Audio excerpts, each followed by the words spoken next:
சூர்யாவோட கங்குவா திரைப்படம் சமீபத்தில் வெளியாகி படுதோல்வி அடைந்த நிலையில் அவருடைய 44வது படத்தை கார்த்திக் சுப்புராஜ் வந்து இயக்குறாரு.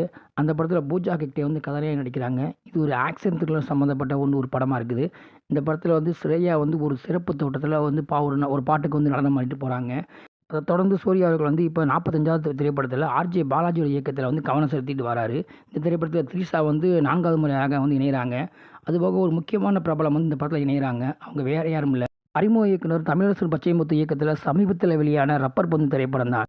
இந்த திரைப்படத்தில் வந்து அட்டகத்தி தினேஷ், ஹரிஷ் கல்யாண், சுவாசிகா, பாலசரவணன் போன்ற வந்து நடிச்சிருக்கிறாங்க. இந்த திரைப்படத்தில் வந்து அட்டகத்தி தினேஷ் எல்லாருமே படத்தில் நடித்த எல்லாருக்குமே ஒரு முக்கியத்துவம் கொடுத்துருந்தாரு டைரக்டர். அந்த அளவுக்கு வந்து படமும் வந்து பார்த்தீங்கன்னா எதிர்பார்த்த அளவுக்கு அதை விட அதிகமாகவே வந்து வசூல் செஞ்சு இதெல்லாம் எதிர்பார்ப்பையும் பூர்த்தி செஞ்சேனே சொல்லலாம்.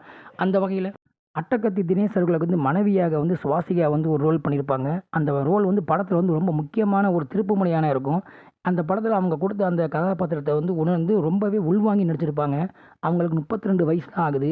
இருந்தாலும் அந்த அந்த முதிர்வுத்தன்மையோடு அந்த படத்தில் வந்து அந்த அளவுக்கு அபாரமாக நடித்து அந்த படத்துக்கு ஒரு ஆணிவேராகவே இருந்திருப்பாங்க. எல்லா வகை உணர்வுகளையும் அவங்க வந்து படத்தில் அழகாக வெளிப்படுத்தியிருப்பாங்க. காதல், சோகம், கோபம்னு எல்லா வகையான உணர்வுகளையும் உணர்ச்சிகளையும் அழகாக வெளிப்படுத்தியிருப்பாங்க. இந்த படத்துக்கூட வெற்றிக்கு வந்து ஒரு முக்கிய பங்காகவே சுவாசிகா வந்து இருந்தாங்கன்னே சொல்லலாம். அந்த படத்தோட வெற்றிக்கு அப்புறமா இப்போ சூர்யா 45 திரைப்படத்தில் வந்து ஆர்ஜே பாலாஜி அவர்கள் வந்து அவங்களுக்கு வாய்ப்பு கொடுத்துருக்காரு. இந்த படம் வந்து அவங்களுக்கு இன்னொரு திருப்புமுனையாக அமையும் கண்டிப்பாக எதிர்பார்க்கப்படுது. கண்டிப்பாக இந்த படத்தில் அவங்களுக்கு ஒரு முக்கியமான ரோல் தான் கொடுத்துருப்பாங்கன்னு எல்லாருமே ரசிகர்கள்லாம் எதிர்பார்க்குறாங்க. இந்த சூர்யாவோட 45வது திரைப்படத்தில் இவங்களோட கேரக்டர் எந்த அளவுக்கு பேசப்படுங்கிறத பொறுத்து வந்து பார்ப்போம். மேலும் இது போன்ற சினிமா தகவலுக்கு சகானா சூர்யா சேனலை சப்ஸ்கிரைப்